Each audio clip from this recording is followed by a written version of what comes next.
Muy bien, pues no sé cómo os ha ido esta semana, hablando de imposibles. Recordáis que compartía hace el domingo pasado, no, el anterior, compartía acerca de extendiéndonos hacia lo imposible, hacia aquello que vemos como inalcanzable, como algo que no podemos conseguir, como un obstáculo que se levanta en medio de nuestro camino, en medio de nuestra vida, de nuestra familia, de nuestro trabajo, en medio de las circunstancias, algo que se levanta como imposible de doblegar, imposible de vencer, imposible de conquistar. Hablábamos de esos imposibles y no sé cómo os ha ido, que seguro que cada uno tenemos nuestro imposible o durante esta semana hemos tenido nuestro imposible, ¿no? Pero no sé cómo os ha ido, si os ayudó, si no os ayudó a batallar. Dijimos o hablamos de que era necesario tener en cuenta 4 factores para afrontar o confrontar nuestros imposibles. Hablábamos del factor fe. Dijimos que creer, que el factor fe supone creer que Dios lo hará, que es Dios el que hace lo imposible, por eso es algo imposible, porque es Dios el que lo hace, nosotros no podemos hacerlo. Hasta donde nosotros podemos llegar, llegamos, pero a veces donde no podemos llegar nosotros, tiene que llegar el Señor, y ese es un imposible para nosotros, ¿no? Hablábamos que para afrontar lo imposible, para vencer lo imposible, necesitábamos un milagro. Dijimos que los milagros eran también, son la forma en la que Dios interviene, es la forma divina en la que Dios interviene en nuestros asuntos. Allí donde no llegamos, donde llega Dios de forma milagrosa. Y ahí todos hemos experimentado un milagro, es decir, si a mí hace, ¿cuántos años tengo? Si a mí hace 16 años me dicen que iba a estar aquí predicando hoy, pues hubiese dicho eso es imposible, porque nada más lejos del Señor estaba yo en aquella época. Así que para mí en aquella época eso era imposible, pero para Dios no fue imposible. Y aquí me tenéis hoy compartiendo la palabra. Hablamos del factor tiempo también, teníamos que afrontar nuestro imposible con diligencia, esto es, en lo que depende de nosotros de forma diligente. ¿Os acordáis que os comenté cómo Josué madrugaba, verdad? Y decíamos que esto era diligencia, hay que ser diligentes para que Dios también haga el milagro y nos dé la victoria sobre lo imposible, pero a la vez sin prisas. Después de levantarse tempranamente y reunir a los generales, recordáis el texto, pues descansaron, llegaron a las orillas del Jordán y no se lanzaron ahí al agua, sino que reposaron y recobraron fuerzas. Es decir, diligente, pero sin ser, como dicen en mi pueblo, un trapisondero. Es decir, sin tener prisa. Hablamos también, dejando, como he dicho, que Dios determine los tiempos en cada una de las partes del proceso de nuestra vida en el que lo imposible tiene que ser posible. Asegurándonos sobre todo la presencia de Dios, hablábamos, recordáis que no podían perder de vista el arca de la alianza donde la presencia de Dios se manifestaba. Es decir, tenemos que tener en cuenta en todo este proceso para vencer lo imposible que se levanta en nuestras vidas, con la mirada puesta siempre en la presencia de Dios y no perdiéndola de vista. Hablábamos del factor santidad, que no del factor perfección, que es diferente. La santidad requiere de honestidad con Dios en primer lugar, pero también de honestidad y transparencia con el resto de las personas. Sobre todo, transparencia de nuestra alma delante del Señor y sinceridad con nuestro Creador. A Él escudriña nuestros corazones, conoce nuestras motivaciones y Él sabe perfectamente qué hay en cada uno de nosotros y qué nos mueve a cada uno de nosotros. Y entender también que cuando Dios quiere convertir lo imposible en posible, se requiere, hay un propósito de Dios, más allá de nuestro propio propósito. Para nosotros el propósito más inmediato es, Señor, quítame este obstáculo que se levanta en medio, Señor, ayúdame con esta enfermedad, Señor, soluciona mis desavenencias con mi esposo o con mi esposa, reconcíliame con mis hijos. Es decir, ese puede ser nuestro imposible, o lo podemos ver como imposible, Y ese sería nuestro propósito más inmediato. Pero ahí, también en esa conversión de lo imposible a lo posible, Dios tiene un propósito suyo, aparte del nuestro, y es que Él sea glorificado en ese milagro. Que la gloria y la honra sea de Él y no nuestra.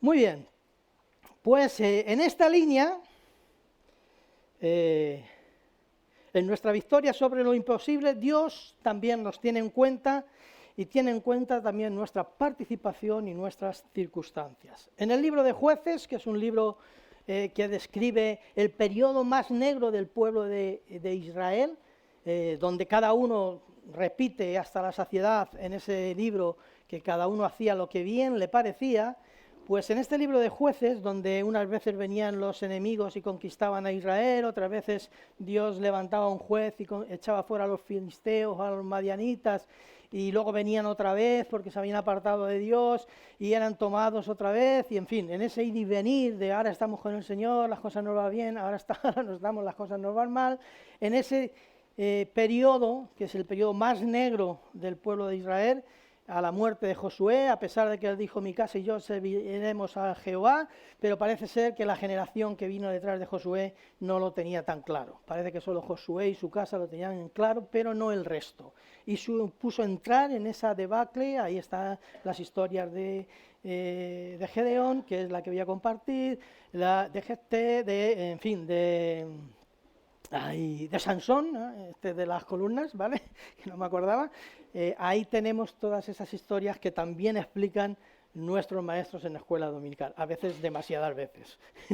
Y ya a algunos se la aprende mucho, ¿no? A los niños, se la saben de carrerilla, ¿no? Bueno, pues ese periodo de Jueces, os quiero hablar de Gedeón. Todos conocéis un poco la historia de Gedeón, recordáis que estaba allí sacudiendo la parva del trigo, metido en un lagar que no era para eso, es decir, en un lugar que, no, el lugar para la parva, los que somos de pueblo, los zamoranos, es la era, ¿verdad? Allí el trillo y con la pala, el aire viene, se lleva la paja y se queda el grano. ¡Qué viejo soy! ¡Qué viejo eres, María! Amén, amén.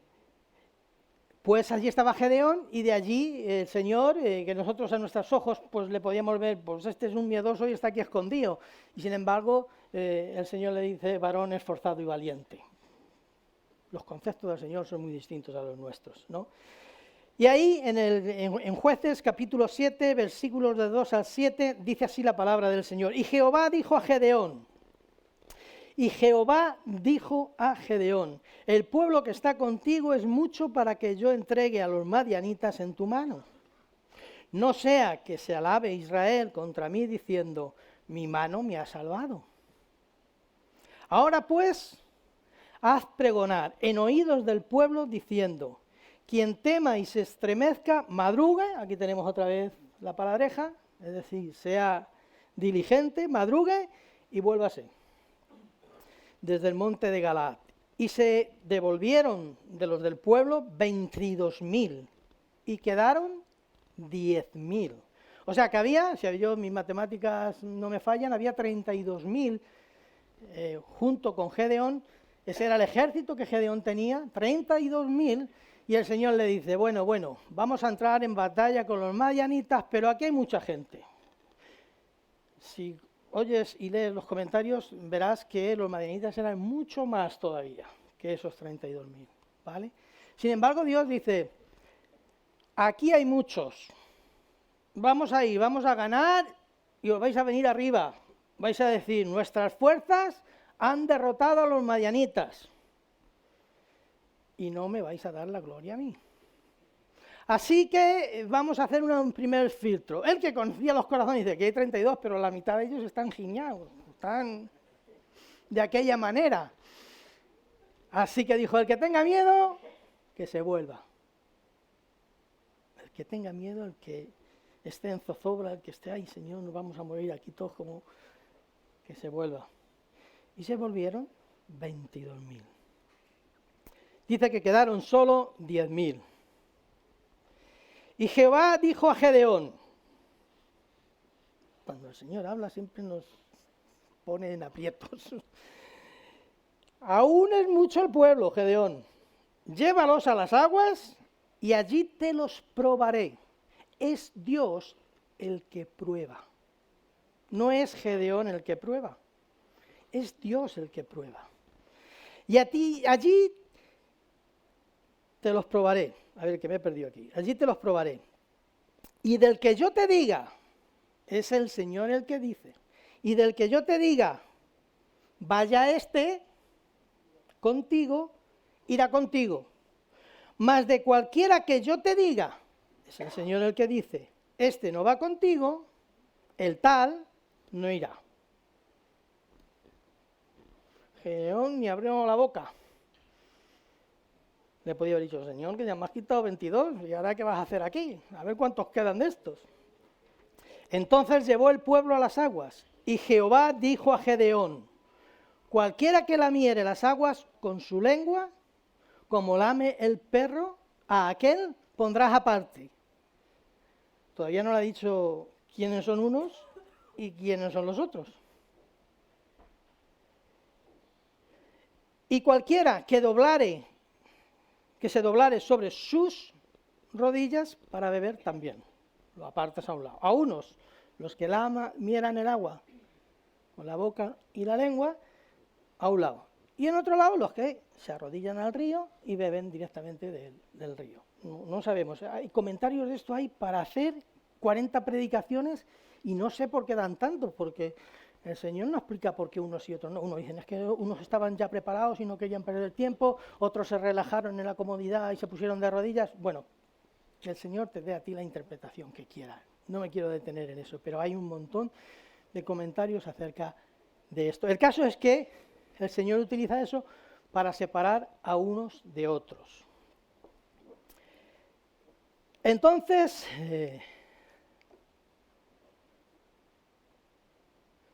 y fue el número de los que lamieron, llevando el agua con la mano a su boca, 300 hombres. Y todo el resto, 10.000, estamos hablando de 9.700, ¿correcto? Vaya diferencia. El resto del pueblo se dobló sobre sus rodillas para beber agua. Entonces Jehová dijo a Gedeón, con estos 300 hombres que lamieron el agua, os salvaré y entregaré a los madianitas en tus manos. Y váyase toda la demás gente, cada uno a su lugar. Con estos 300 hombres, 300, un buen nombre para el grupo de hombres, 300 hombres, los 300 de Gedeón, ¿verdad? Que lamieron el agua, os salvaré y entregaré a los madianitas en tus manos y váyase toda la demás gente, cada uno a su lugar. El pueblo de Dios a las puertas, se encuentra ahí a las puertas de entrar en guerra con Madián, con los madianitas. Ante el inicio de un conflicto bélico, de una guerra, y lo estamos viendo recientemente en Europa y en Palestina, ante el inicio de un conflicto bélico, de una guerra, los gobiernos de cada nación intentan incorporar el máximo de guerreros, de soldados, a sus filas. Se llama a los reservistas, yo ya ni soy reservista siquiera, pero se llama a los que ya dejaron, se jubilaron, se licenciaron, en fin, los llaman para que se incorporen a filas, y también de las generaciones más jóvenes también incorporan a filas para hacer frente al enemigo. Eso es lo que ha hecho Rusia, eso es lo que ha hecho Ucrania, lo hemos visto y lo hemos oído en las noticias, desgraciadamente. Eso es también lo que está pasando en Israel ahora, ¿no? Se llama a los reservistas y se incorpora a filas y también a las generaciones más jóvenes. Parece que la estrategia del Señor para su pueblo es diferente. Gedeón estaba a las puertas de entrar en batalla con 32.000 hombres, preparados para el combate. Pero Dios le propone un filtro que hará menguar el número de hombres preparados para la batalla, con el fin de que Israel no se alabe a sí mismo, no se venga arriba con la victoria. El Señor conoce el corazón del ser humano y sabe que las victorias nos las adjudicamos nosotros y las derrotas se las adjudicamos a los demás, cuando no al Señor también, ¿verdad? Con el fin de que Israel no se alabe a sí mismo, creyendo que el milagro, lo imposible, se había conseguido por sus propias fuerzas y no por la intervención del Señor. Quien tema y se estremezca, vuélvase con los suyos. Quiere que el pánico y la desconfianza no se apodere del campamento israelita, una vez entrados en batalla, cuestionando cualquier decisión que se tomare. Dice que se volvieron 22.000, quedando 10.000 hombres. Y vemos aquí cómo el llamado de Dios es importante. Aún le pareció al Señor mucho pueblo. Él conoce el corazón del ser humano. Sabe que no es cuestión de números, es cuestión de corazón. Él va a escoger entre aquellos 10.000 las personas que él considera deben afrontar la batalla y conquistar este imposible. Del que yo te diga, vaya este contigo, este irá. Del que yo te diga, este no vaya contigo, este no irá. Es Dios quien escoge. El problema de la elección, que no tiene que ver solo en este caso de Gedeón, sino a lo largo de toda la Biblia, incluso con la salvación, y ahí hay para tomar y dejar debates si somos predestinados, si no somos predestinados, si somos elegidos antes de el fundamento del fin del mundo, si no somos elegidos. No voy a entrar ahí, no me tiréis piedras todavía, pero hay para una posición y para la otra. Pero la verdad es que Dios elige como Él quiere. Por ejemplo, ¿recordáis la historia de Saúl y Jacob? Estaban en el vientre de la madre los dos. Y ya desde el vientre de la madre, Dios dijo, el menor servirá al mayor. ¿Por qué? Nos puede parecer una injusticia, si lo miramos. Todavía no habían nacido. Todavía no habían hecho ni bueno ni malo ninguno. ¿Eran gemelos los dos? Pero el Señor dice, el pequeño Jacob será, o sea, el mayor de Saúl servirá al pequeño Jacob. Tiene preferencia por Jacob y en Jacob escoge a Israel y la nación. ¿Por qué? Pues le da la gana. Es que ¿quién somos nosotros para decirle al Señor por qué escoges de esta manera? ¿Es que no es Él todopoderoso? ¿Es que no es Él justo? La elección del Señor. ¿Por qué lo escoge de esta manera? ¿Por qué escoge estos 300 y no a 300 de los otros 900, 700 que había? Porque le dio la gana. Porque la elección y el llamado es del Señor. Seguimos. ¿Me seguís? ¿No me perdéis de vista? Vale, pues continuamos. Tú te has encontrado. El Señor es el que hace la elección, no es Gedeón. Gedeón está al frente, Gedeón va a capitanear ese equipo, ese ejército. Él está ya pensando, 32, bueno, 10.000 y ahora 300. Señor, ¿por qué no cogemos a los que se arrodillaron? Él diría, al final me voy yo solo. 300. Con estos 300 hombres te entregaré a los madianitas en tus manos. El resto que se vuelva cada uno a su lugar. Nosotros le damos mucha importancia a los números, a los recursos, que es de lo que estoy hablando. Recursos humanos, recursos económicos, recursos educativos, etcétera, etcétera, etcétera. Le damos mucha importancia a los números. Pero las matemáticas del Señor son muy diferentes. La prueba la tenemos en el matrimonio también, ¿verdad? Nosotros damos mucha importancia a los recursos necesarios para ganar una batalla, pero el Señor las gana con trompetas y cántaros llenos de teas ardiendo. Lo podéis continuar luego en casa, ya os mando trabajo para casa, seguir leyendo esta parte de la historia. Uy, Señor. Continúo, vamos un poquito más deprisa, ¿vale? Nosotros hubiésemos dicho, mejor un ejército grande, los 32.000, mejor con buenos corazas, bien equipados, buenas lanzas, buenas flechas, buenas armas para vencer a los madianistas, ¿vale? Pero el Señor dice, ni tantos ni tantos después también, que también eran bastantes, sino todo lo contrario, 300.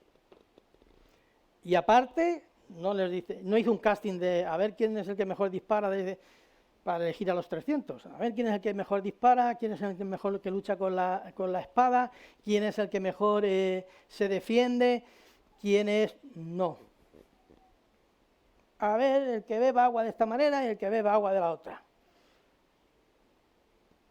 Para nosotros, seamos sinceros, no tiene mucho sentido, a pesar de que los comentaristas ahí se explayan bien. Para nosotros, humanamente, no tiene mucho sentido. ¿Qué? Vamos con los 32 y buen armamento, que vamos a la batalla, no vamos de merienda, ¿no? Ese es nuestro pensamiento, o es el mío solo. Yo sé que yo soy un pecador, pero no sé si soy yo solo el que piensa así, o en el fondo cuando afrontamos algo que es imposible, estamos mirando qué recursos tenemos, qué fuerza tenemos, hasta dónde podemos llegar, e intentamos ir lo mejor preparados y pertrechados, ¿verdad? Pero como he dicho, el Señor, en la forma que el Señor tiene de hacer los castings, es muy diferente. Pero es lo que digo, el Señor las gana, las victorias, lo imposible, con trompetas y cántaros llenos de teas ardiendo. Alabado sea el Señor, porque así es como Él hace las cosas, es la manera que Dios tiene de hacer las cosas. Lo siguiente que quiero destacar con otro relato de la Biblia, también de otro ejército, son las debilidades. David se extendió y conquistó la tierra prometida para Israel. Con sus campañas militares tomó prácticamente casi toda la tierra que Dios había prometido a Israel. Formó un gran ejército con grandes hombres, grandes generales de guerra. Pero no siempre fue así el ejército de David, esos valientes de David que leemos en las Escrituras, ¿verdad? No siempre fue así. En Primera de Samuel 22, primer libro son cartas, primer libro de Samuel, capítulo 22, versículos del 1 a 2, dice así la Escritura. Yéndose luego David de allí, huyó a la cueva de Adulán, y cuando sus hermanos y toda la casa de su padre lo supieron, vinieron allí a él. Versículo 2. Y se juntaron con él todos los afligidos, y todo el que estaba endeudado, y todos los que se hallaban en amargura de espíritu. Y fue hecho jefe de ellos, y tuvo consigo como 400 hombres. Así empezó el ejército de David. 300 Gedeón, 400, 100 más le dio el Señor ahí. Pero vaya panorama de estos 100 más, de estos 400, ¿no? Nos encontramos a David huyendo de Saúl. Sabéis que le estaba persiguiendo por los celos, por la envidia.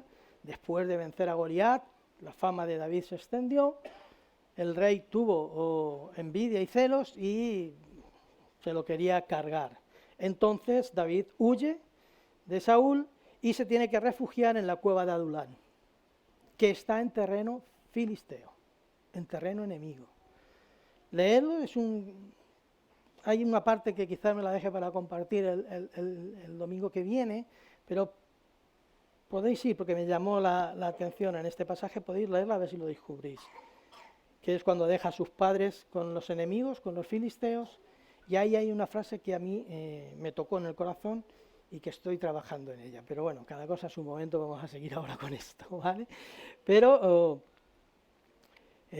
allí estaba huyendo y se refugia en la cueva de Adulán. Se juntaron con David 400 hombres y fue hecho jefe de ellos, formándose el inicio de lo que sería el ejército de David. Afligidos, endeudados y en amargura de espíritu. Buen ejército para ir a la batalla, ¿verdad? Nosotros no calificaríamos a ninguno de estos 400 como aptos para la batalla. Por su aflicción, por su problema, por su quizás una pérdida, no sabemos por qué estaban afligidos, pero había afligidos, ¿verdad? Había endeudados, eso lo entendemos todos, gente que tenía la hipoteca y no podía con ella, ¿verdad? Si lo reflejamos o lo aplicamos a nuestros días, o que se había metido con tarjetas de crédito en más de lo que debía, en fin. No sabemos qué les pasaba, pero estaban endeudados. Y en aquella época endeudarse suponía que te tenías que vender como siervo o esclavo a alguien que te pagase la deuda, ¿no? Pero bueno, allí estaban, endeudados y en amargura de espíritu. Esto me chocó fuerte, porque en amargura de espíritu, gente amargada.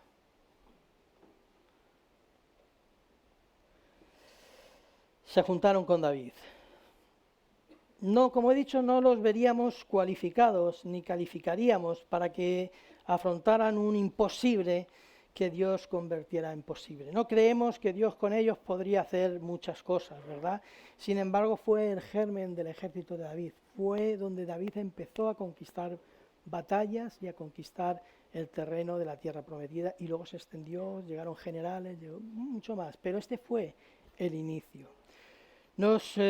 Personas zarandeadas por la vida y posiblemente por las malas decisiones, en ruina económica y en ruina espiritual, amargados de espíritu, dañados por estratagema de hombres, abusados espiritualmente en un peregrinar de iglesias donde les dijeron que no servían, que no calificaban, que no daban la talla, que se esperaba más de ellos. El comienzo del ejército de David estaba compuesto por este tipo de personas. A David no le importó, y al Señor tampoco, comenzando a producirse las victorias que le darían la tierra prometida a Israel. La excelencia, hermanos, a veces está sobrevalorada. Y yo soy defensor y favorable a la excelencia, siempre que la entendamos como Dios la entiende. Para el Señor, lo mejor que tengo. Para el Señor, siempre lo mejor y de la mejor manera posible. La mejor que tengo y se lo doy de la mejor manera que puedo dárselo. Pero a veces lo mejor mío es muy distinto a lo mejor tuyo. O lo mejor tuyo es muy distinto a lo mejor del hermano que tienes 2 filas más atrás. Pero es tu mejor y es su mejor. Y eso es excelencia para el Señor y eso es excelencia para mí. Para el Señor, lo mejor que tengo. La excelencia siempre, pero siempre que el Espíritu Santo esté en medio de la ecuación también. No lo podemos dejar fuera. No lo podemos dejar fuera. La excelencia sí, pero siempre que se tenga en cuenta a las personas también. El ejemplo, os quiero poner un ejemplo de los años, no me acuerdo bien ahora, no sé si está Pepe, los años que íbamos al seminario. ¿En qué años estábamos yendo al seminario, Pepe, allí en Madrid?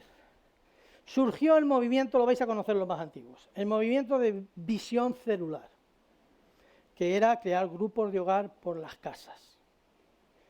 Pero de una manera tan rígida que se nombraban responsables de cada grupo o de cada hogar. Y se le exigía que en 3 meses tenía que duplicar el grupo y hacer 2. Si yo iniciaba, lo vais a conocer porque es el sistema G12, para que nos situemos, vamos a decirlo claro. Si yo iniciaba un grupo de hogar con 12 personas, en 3 meses tenía que tener 24 y ese grupo se separaba en 2 grupos de 12. Esa era la estrategia. Vino de allá de los mares, movimiento, ¿cuál era el nombre? ¿César Castellanos era? No me acuerdo si es César el nombre, no quiero meter a alguien por ahí que no sea, pero venía de Colombia y era la visión celular de los grupos de hogar, ¿no? ¿Qué pasaba si en 3 meses no habías dividido la célula en 2? Pues eras fulminado, quitado. Esa célula que tú habías invitado a familiares, a amigos,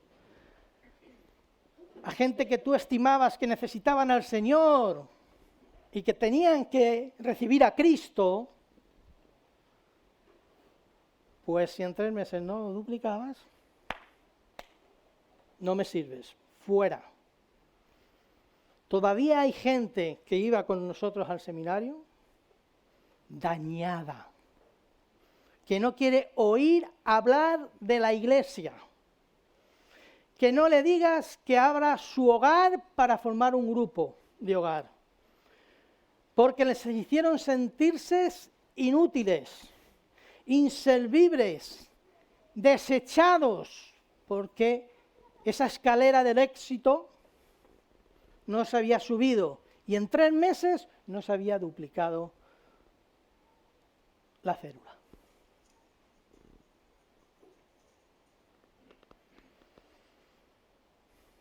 Todavía están vagando, no quieren hablar de iglesias.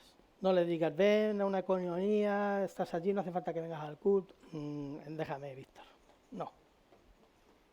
No. Todavía chorrea la sangre en la herida.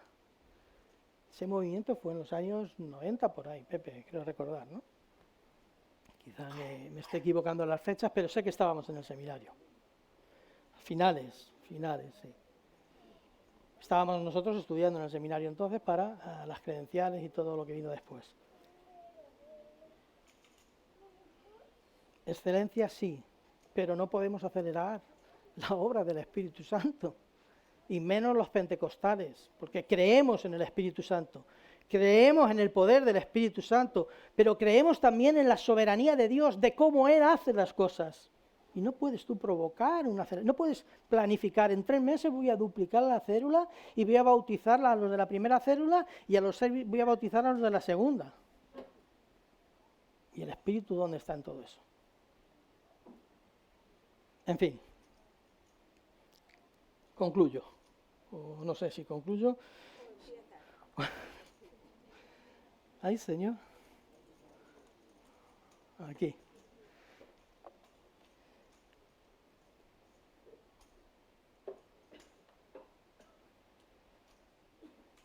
Ese es el ejemplo que os quería poner de visión celular en cuanto a cómo califica el Señor y cómo calificamos o cualificamos nosotros. Tan diferente.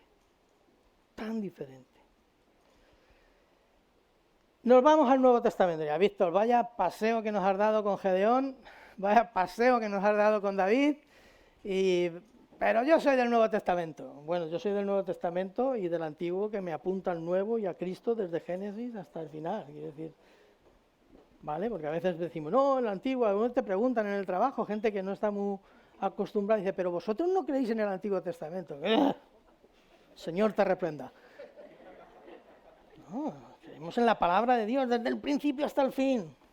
Nos centramos en Cristo porque está ahí en el Nuevo Testamento, porque está la vida de Jesús, que es la culminación del Antiguo Testamento en el Nuevo. Está la obra redentora. Soy salvo por lo que ahí pone en los Evangelios, porque Cristo derramó su sangre por mí.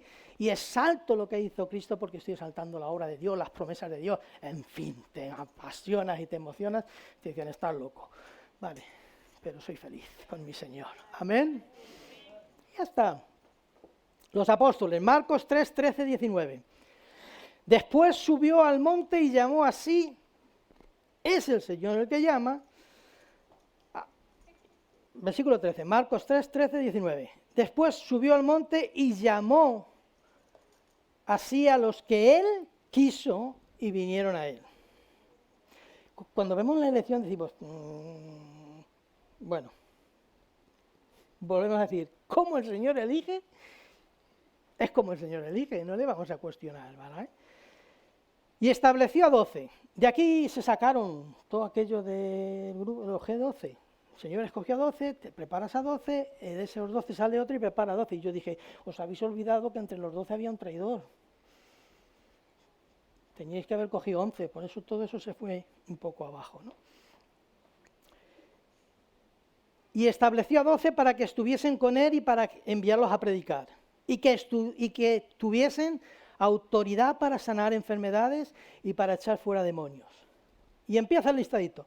A Simón, a quien puso de sobrenombre Pedro. De este tenemos muchos datos en las Escrituras y en los Evangelios para conocer su carácter. Impulsivo, acelerado, dispuesto a todo, pero luego fallo aquí, como cualquiera de nosotros. ¿Para qué nos vamos a engañar, verdad? ¿Para qué nos vamos a engañar? Pero ahí estaba Pedro, la roca. Yo me divierto mucho cuando vemos el experimento Marcos, porque de la forma que ellos lo hacen, pues te produce la sonrisa, pero a la vez te dices, es que somos así, ¿verdad? Es que somos así, como este Pedro, como esta roca. A Jacobo, hijo de Zebedeo, y a Juan, su hermano. Este es el discípulo amado, el discípulo del amor. Sí, pero querían ser los primeros, los dos hermanitos. Y ahí con la influencia de su madre, Señor, a ver si a uno a tu derecha. No dijo, los dos a tu derecha y dejamos la izquierda para otro más. No, uno a un lado y otro a otro, todo para mí, ¿verdad? Querían la mejor posición al lado del Señor en su reino cuando Él viniese. Claro, que casi los otros le dan para el pelo, ¿verdad? ¿Dónde vais vosotros? Por eso la serie de Chonsen, verla, por favor, verla. Pedir una ofrenda si la necesitáis para Netflix y podéis verlo, porque ves de forma dramatizada y de forma humanizada, por decirlo de alguna manera, el carácter de cada uno de esos 12 elegidos, escogidos por Jesús, ¿no? Pero es fantástico. Ellos querían ser los dos, uno a cada lado. A quienes apellidó Boanerges o los hijos del trueno, ¿os acordáis que querían que mandase fuego sobre la ciudad? Estos infieles, fuego, juicio, hay castigo sobre la ciudad. El del amor, Juan, ¿verdad? Jacobo, bueno, yo ya lo he dicho, ¿vale? ¿No? El otro Jacobo. Esto es hijos del trueno. Andrés, de este no conocemos mucho, tampoco me voy a entretener. Felipe, Bartolomé, Mateo, este que no le quería a ninguno de los otros, porque había sido publicano, venía con su pasadito ahí, con su mochilita. Anda el publicano no le quitamos del medio, ¿verdad? Pero para el Señor calificaba. Era necesario que estuviese ahí Felipe, Bartolomé, Mateo. Tomás, ¿qué sabemos de Tomás? No, hasta que no vea y no meta el dedo ahí. No, eso que ha resucitado, estas mujeres están locas. Hasta que no meta el dedo en sus llagas y mi mano en su costado, hasta entonces no creo. Que cada uno coja el personaje con el que se identifique, pero tenemos para todos, o sea que no hay problema. Si tenemos a ese por un lado, viene el otro Jacobo, en Santiago el menor o el mayor, uno de los dos, el hijo de Alfeo, Tadeo y Simón el cananista, o en otros pasajes dice Simón el celote. Este era un guerrillero a tope. Este era un terrorista de la época. Pero ahí estaba también con Jesús, y la escogió Jesús como Él quiso, No sé a cuántos hubiésemos elegido nosotros, pero estos son los que el Señor escogió, y a Judas, que es con el que acaba el relato, que es el Iscariote. Ya el apellido no nos gusta, ¿verdad? Este Iscariote, ¿verdad? Algunos nos llamaban algún Iscariote, estaba Judas ahí. También no olvidemos que también le escogió el Señor, Luego pasó lo que pasó, y sucedió lo que sucedió, pero lo escogió el Señor, Y ahí estaba, los 12 que Jesús escogió, tan diferentes unos de otros, con cualidades tan distintas, con sus virtudes, pero también con sus defectos. Una resumen o una muestra realmente de la naturaleza humana. Ahí estamos todos los caracteres metidos en estos 12. Cuando ves los evangelios y vas viendo cómo se van desarrollando, ves que en esos 12 estamos todos reflejados de una o de otra manera, ¿verdad? Vamos ya terminando. Nos vamos a Marcos un poquito más adelante, del 3 al 6, versículos 34 al 44. Estos fueron capaces, utilizados por el Señor. Nosotros no los calificaríamos ni los veríamos aptos, pero escogidos por el Señor, fueron capaces de un imposible hacer lo posible. Y voy a coger un milagro muy conocido por todos, ¿verdad? Versículo 34, Marcos 6, versículo 34 al 40. Y salió Jesús y vio una gran multitud y tuvo compasión de ellos. Ahí tenemos al Señor teniendo compasión de esa multitud. Y ojo lo que no habría en esa multitud, porque pensamos todos santitos y todos recogiditos y qué buenos. Era una multitud y cuando hay una multitud hay de todo, como en botica, ¿verdad? Pues ahí estaba el Señor teniendo compasión de ellos. Es que me entretengo con cualquier cosa, esto no puede ser, Salió Jesús y vio una gran multitud y tuvo compasión de ellos, porque eran como ovejas que no tenían pastor. Como vosotros antes de empezar el culto, si no os doy la explicación que como pastor vuestro que soy os debía de dar, ¿verdad? Bueno, pues ya os di la explicación, como diría el buen hombre Pepe Iber, ¿no? Cuando ya era muy avanzada la hora, ovejas que no tienen pastor, y comenzó a enseñarle muchas cosas. Cuando ya era muy avanzada la hora, sus discípulos se acercaron a él diciendo, aquí viene el imposible, el lugar es desierto y la hora ya muy avanzada, Señor, que no has tenido en cuenta esto. Despídelos para que vayan a los campos y aldeas de alrededor y compren pan, pues no tienen qué comer. Aquí vienen esas respuestas que el Señor las lanza y dice, ahí os quedáis. Dice, bueno, respondiendo él les dijo, dale vosotros de comer. Si venís alguno y os digo, que tenemos, dale vosotros de comer. Me mandáis a... Pero el Señor es atrevido, ¿verdad? Dadle vosotros de comer. Ellos le dijeron, que vayamos y compremos pan por 200 denarios, ahí estaría el tesorero. Bueno, en este caso era Judas, pero tú no eres Judas, ¿vale? En este caso estaría Juanjo diciendo, Víctor, que la ofrenda de hoy no ha sido muy bollante. Bueno, tú dale de comer, Juanjo. Que vayamos y compremos pan por 200 denarios y les demos de comer. Él les dijo, ¿cuántos panes tenéis? Fijaros que volvemos tema recursos, como hablaba al principio.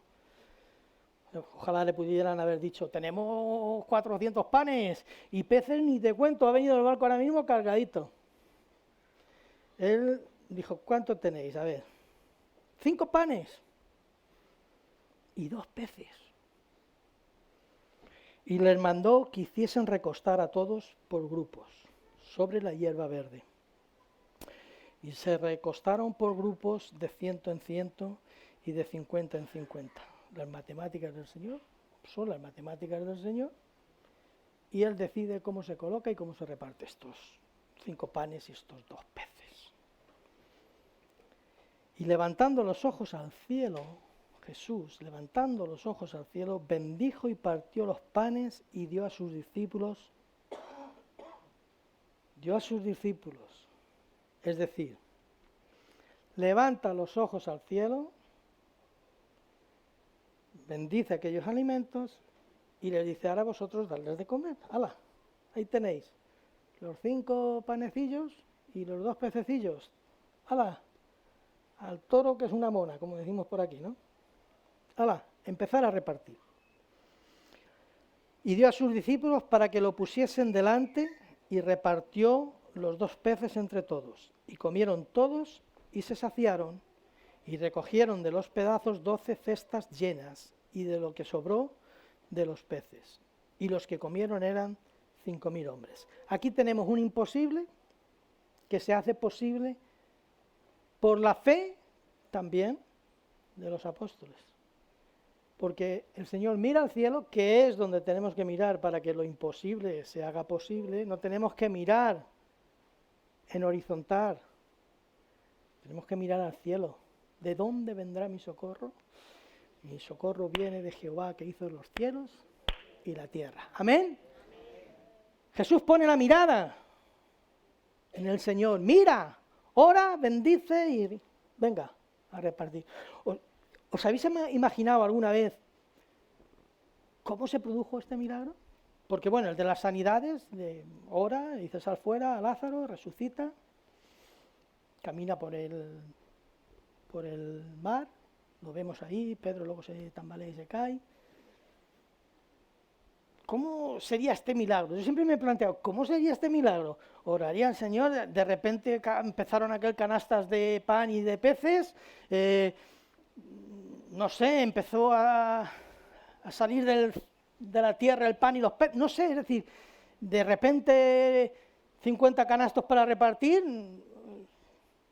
dice que no, dio y empezaron a repartir, y no es que hubiese más panes, no, alimentó con 5 y con 2 peces. Yo así me lo imagino. Yo cogería y cuando pasaría al otro, lo que yo he cogido ya había crecido. Porque si no sería llamativo, el evangelista hubiese dicho, aparecieron 12 canastos allí llenos con panes y con... Pero no, empezaron a repartir. Y Jesús traspasó su fe al de al lado. El de al lado tenía que coger y pasarlo al otro, y pasarlo al otro, y pasarlo al otro. Tenemos que contagiarnos unos a los otros de que Dios puede hacer lo imposible posible, de que es posible, de que Dios lo hace, que no son nuestros recursos, que no son nuestras formas, que no somos nosotros, que no nos pase como a Gedeón, que nos tenga que decir, sois muchos, cuidado que vais a pensar que todo esto, habéis crecido en el último año mucho y esto es obra de Dios. No es obra nuestra. Los números, las matemáticas del Señor son muy distintas a las nuestras. Pero el milagro se produjo, lo imposible se hizo posible. Y no se multiplicaron, aunque así lo dicen los títulos, multiplicación de los panes y los peces, no. Con 5 panes y 2 peces se alimentó a 5.000. El cómo, los detalles no lo sabemos. Pero si hubiesen sido de forma llamativa, como cuando el maná caía del cielo, pues el que lo escribió hubiese dicho, y empezaron a caer panes y peces del cielo y se recogieron con canastos y no, se fueron pasando lo que había, los 5 panes y los 2 peces, y Dios hizo el milagro. Porque Dios no necesita más, no necesita que vengan 200 panes del cielo y caigan a la tierra, no, nos ponemos a alimentar y se alimenta. ¿Amén? Y lo hizo con estos 12. Entre ellos, Judas también. Muy bien, vamos a orar. No sé si me habéis entendido, espero que sí, que os sirva para ubicarse en que lo imposible se hace posible, no por nuestras fuerzas, ni por nuestro conocimiento, ni porque somos muy inteligentes y muy listos, sino porque Dios lo hace posible. Amén. Padre, te doy gracias en esta mañana de domingo, Señor, por cada una de las familias que hay aquí en esta mañana, Señor. Bendice sus casas, sus hogares. Oh, Señor, traemos delante de ti lo imposible. Lo imposible de cada casa, de cada hogar, de cada familia, de cada hombre, de cada mujer que está hoy aquí escuchando tu palabra, Señor. Que no se quede con mis pensamientos ni tan siquiera con mis sonrisas, Señor, sino que se quede con lo que tú quieres sembrar en esta mañana en su corazón, Padre. Sé tú, oh Dios Todopoderoso, quien bendiga su casa, su hogar, su trabajo, su economía, sus hijos, oh Dios, todo aquello que necesite ser tocado en sus vidas, Señor, sea tocado en esta mañana, oh Dios. Que tu Espíritu Santo, que es poderoso para hablar a nuestro corazón sin necesidad de pastor, sin necesidad de nada, Señor, ministre cada vida y cada corazón en esta mañana. Padre, en el nombre de Jesús, yo como pastor también los bendigo, Señor. Deseo para ellos las mejores bendiciones del cielo, Señor. Ayúdalos, trae sanidad a los que están enfermos. Fortaleza al que está cansado y abatido, Señor. Trae, oh Dios, descanso al que ya no puede más, Padre amado. Oh Dios, en el nombre poderoso de Jesús. Amén y amén. Como dice mi hermana Estefanía, están despedidos. Damos por despedida el culto. Que el Señor les bendiga. Tanto mi esposa como yo, vuelvo a insistir, estamos a su disposición para cualquier duda, cualquier pregunta o para tomar un café, sencillamente, sin mucho más. Que el Señor les bendiga y que tengan una rica semana bendecida por el Señor. Amén. Oramos como un pueblo unido. Los miércoles a las 10:30 y a las 7 de la tarde.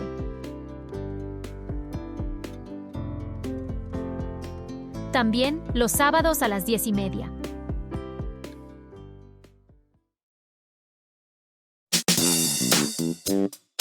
Reunión joven. Los sábados a las 6:30.